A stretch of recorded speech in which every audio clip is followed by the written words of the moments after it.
Okay, hit me.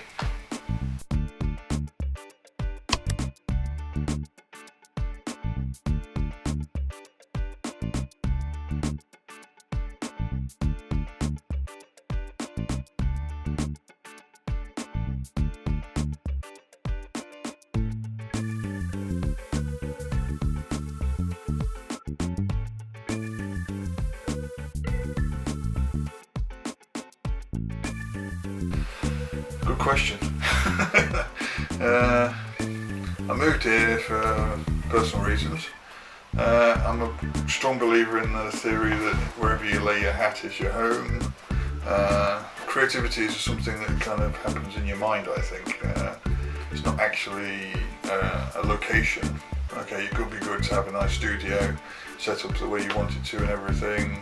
But basically, creativity is a mental process, so it doesn't matter where you are. It is frustrating being in Greece, I must say. It has its benefits, it has its negative sides, but I suppose most countries have the same thing. It's hard not to know the language very well. Also, getting hold of the right equipment that I would normally know how to get exactly in England is a bit hard and difficult as well.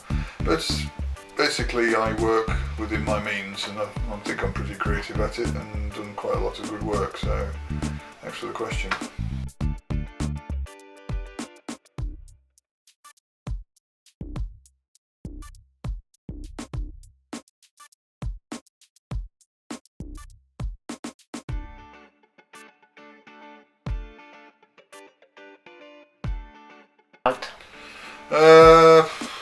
Well, it sounds funny, but when I was doing my master's degree, I did a section of my study called lateral thinking by Dr. De Bono, and I was actually doing some research on it, and I found out that this is very weird. Einstein, I'm not saying like I'm like Einstein, but Einstein actually took a nap in the afternoon, like a siesta, and he laid down on his couch. But what happens when you do that is your brain goes into a kind of a creative mode, because basically it relaxes the logical side of your brain, which is your left side of your brain, and triggers your right side of your brain, which is your creative side. So sometimes when I'm actually having a nap in the afternoon, or sleeping, or early pre-REM stage of my sleep, I have ideas pop into my head, and maybe it's the same process that Einstein used to do to try to think of a way to conjure up abstract patterns from the sleep mode. Other times it could be when I was sitting on a bus and it's raining down the window, and I go into some transient mode and it makes me see pictures and things. It can be lots of different things. I've thought of 3 great ideas taking my dog for a walk. I don't know how it happens, but I'm just walking along and all of a sudden, bam, there's this idea. Okay, so that's how I get the ideas started and the inspiration. So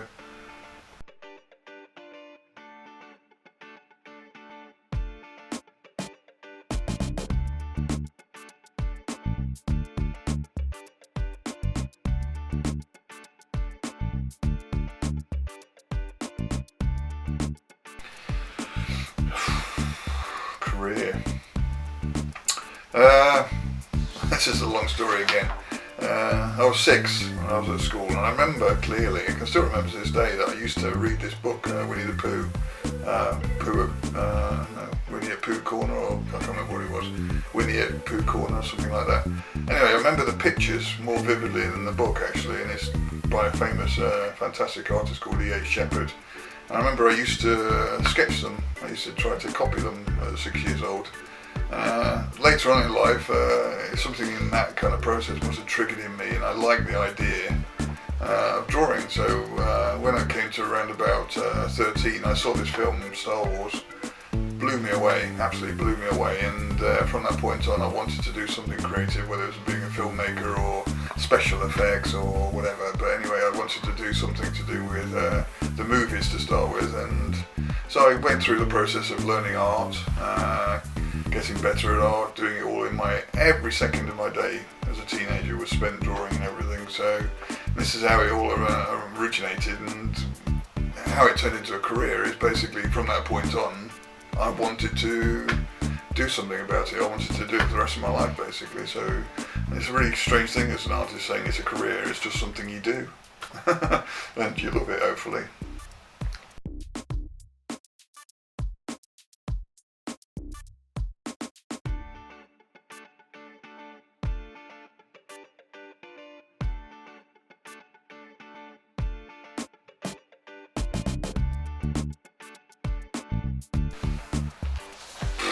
10 years as an artist. Well, I'll be 65, so theoretically I should be retired on a beach somewhere or on a mountain, but I'm one of those people who, especially looking at all the famous people that I've liked through my life, my famous artists, inspirers, you just basically work until you drop dead, I think, and I think this is what I'm going to be doing. I love it too much to not be able to be sitting at a table or a desk or a drawing board or a computer doing something creative. You can ask my family about that, they just get really annoyed at me sometimes because I'm always doing things. But I can see myself hopefully getting a little bit better at my technique, hopefully a little bit more famous, a little bit more wealthy, who knows, but I'll still be doing this anyway.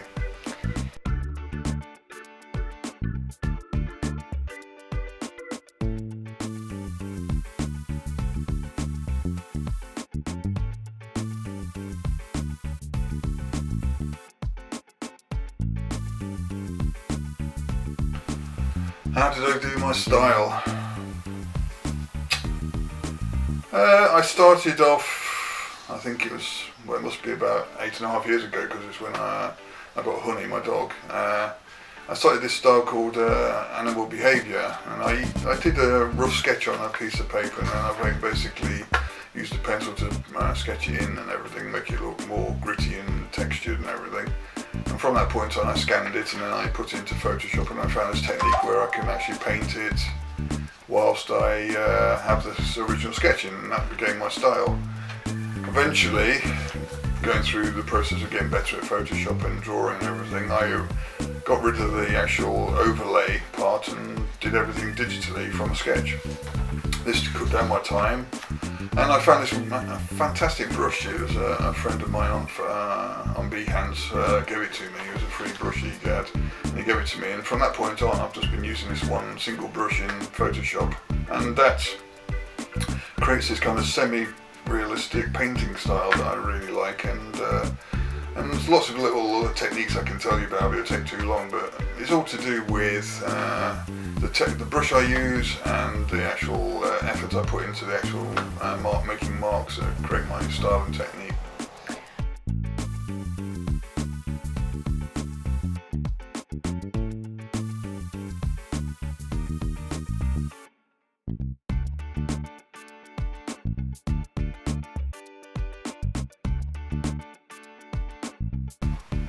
I think I mentioned that in the last answer actually. It was basically when I read his book, Winnie the Pooh, and then I saw Star Wars, and pow, everything went from that point on, so that was at about 6.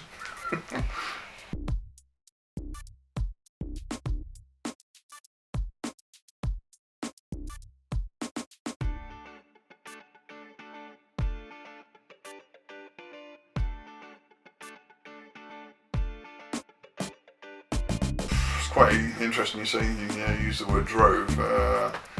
It's to do with necessity, I suppose. I was doing traditional artwork and I got a few commissions and people asked me to draw and everything, and it took me over 3 or 4 weeks to do one picture, and I was asking for a kind of a commission price that was not worthy of a 3-week piece of work. So I had to think of how to make, and it's the only thing I could do, one picture at a time. I can't do multiple ones because it obviously takes time. And so I had to think of a way to speed up the whole process. And I invented this kind of series called Celebrity Sunday. And the whole point of that to start with was to actually figure a way if I can do a picture within one day. This is where I found the brush I told you about in the last question. And I tested and found I could get my artwork down to maximum 3 days. So basically from 3 weeks to 3 days on a digital platform is a great way to actually save time and then obviously make a reasonable living at it, because I was basically cutting down the workload so I could actually get more work in within a month or a week.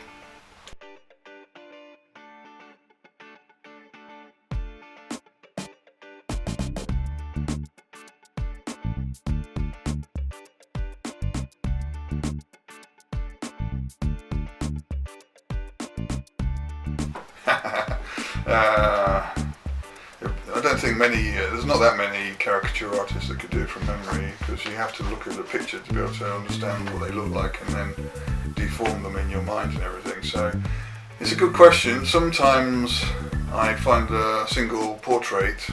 I do some research. I do the Celebrity Sunday on a Sunday, obviously, because it's called Celebrity Sunday.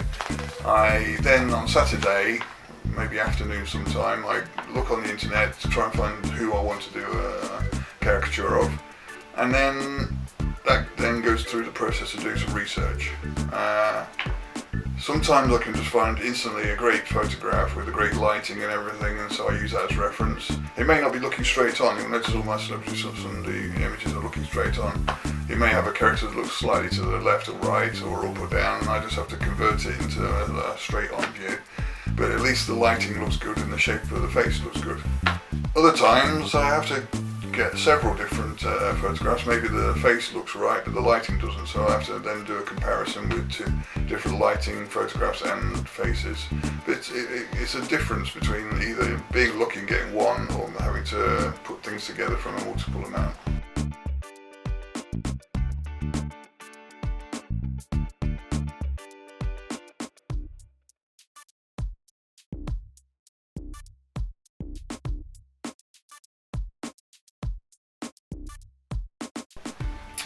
I think you mean consistently the same because of the style, my Celebrity Sunday picture. Style is something that's inherent in the actual artist. They become styled because of the way they operate, the way they use the media that they're operating in, whatever sort of thing. So that's how style is indicated. How do I see people roughly the same even though they're different? I wanted to create a series that was basically looking the same, but obviously lots of different people, so that's how we did it, and I think it works. The Celebrity Sunday vintage is a little bit vaguer because it goes through several different eras, whereas colour photographs can actually work better. Okay, but that's basically how I do it.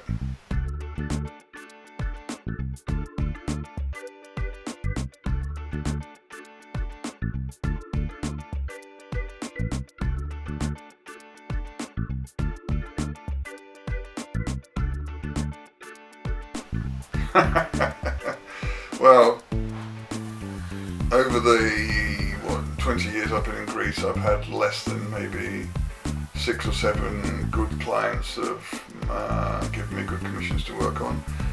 So I would say probably not. I've had a couple of exhibitions in Greece showing my work, and I've broke even, so I wouldn't have even made money doing that either.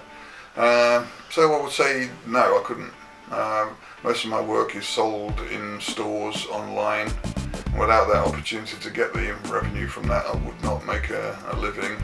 And then I subsidise it with doing commissions as well, so 50-50 commissions and sales from my artwork online.